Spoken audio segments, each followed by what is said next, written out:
hard work. This is about my substitute job. I stayed back in the building of our classroom cleaning up the 2 tables where the 3 to 5-year-old developmentally disabled students had eaten snack. Come on outside, we'll clean it up after lunch, my supervisor in this month-long temporary teaching gig said. So I dropped everything, of course, and headed to the playground with its spongy deterioration. The kids constantly pick on the sponge, one kid throwing it up in the air. Roundup time got the little climbers, runners, and physically challenged kids inside the building. One of the 2 most challenged kids sat on the lower level of a metal climbing structure. You can put him on the lower level and he'll at least try to climb up. Sometimes he'll make it, one of the aides said. Back on the rug inside, the most challenging kid in the room was directed and strapped into a big wooden chair with a hump in the middle. He has a trick knee already at 5, where he wears a big brace. I chomped down on a piece of broiled chicken patty courtesy of the school at my break, 15 minutes out of a 4-hour day. We head out to the medium big orange buses where we pack small bodies on for a ride after school, or maybe parents who take over for the rest of the afternoon and evening shift.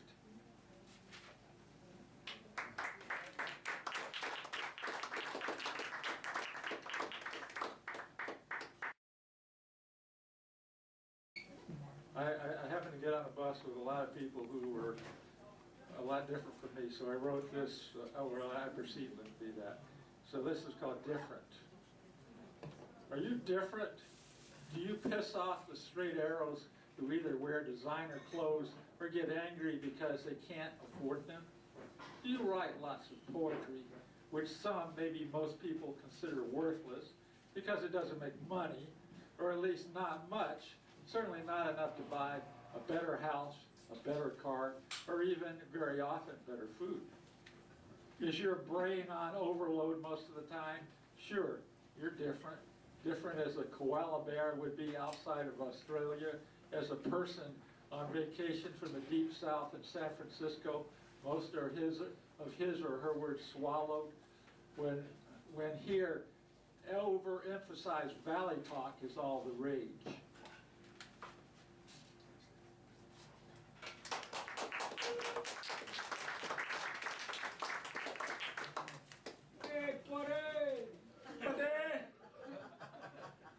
Oh, I have to read that one again. Thanks, Steve. The bus. Here's another one about the bus. I ride on the bus. Almost everyone is quiet except for the middle-aged women up front, speaking, I believe, Chinese. A very traditionally good-looking young blonde woman with medium long hair gets off at Haight and Divisadero. She has been sitting next to me in the adjacent side section of seats. She and her just past shoulder-length hair disappear in the middle doors of the bus. We continue cruising downtown. I feel pretty good so far at 7:45 in the morning here on Saturday. No alcohol consumption for over a quarter century really helps, I think. Poetry fills my soul with satisfaction, and it's happening this afternoon at 1:30. The bus pulls up to Market and Van Ness. I'm on my way to my busy day, come what may. I got a little carried away with rhyming there.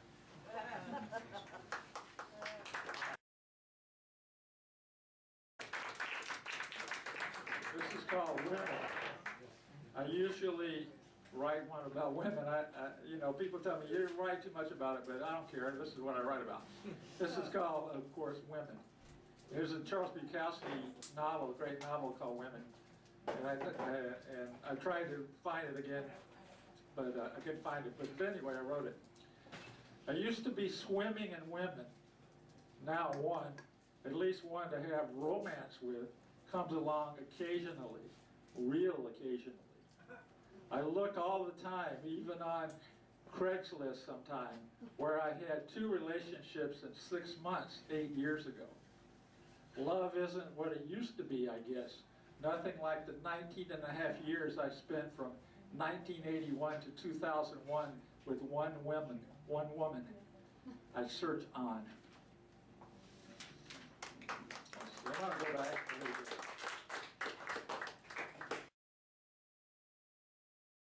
This is a poem I wrote a couple of years ago called You're Not Through. You're not through with drinking, doing drugs, with partying. You're not through, but I'm trying to be through loving how you smell. That you wear 6-inch heels and 60s fishnet stockings. I love how you're the bomb, how you like me. I'm not particularly crazy about the fact that you don't love me. Now, the school's been closed for 4 years and you're all distant with me, except for the intellectual scientist who respects how I want something real, something substantial, some woman who will really give me love again. Poets who've had some recognition and now have to live up to it worry about their position. I'm just trying to find somebody with a nice smile, a woman who can and will handle anything I throw her way. Get through the decade getting published and getting a job that has some substance attached to it. You're young. 45 is young to me now. Go ahead and have a drink. I had to quit 11 years before the age you are now just to have a 20-year life of love. You're not through being silly and thinking you really are trying to find love. Look over here. You're not through, and I'm just beginning.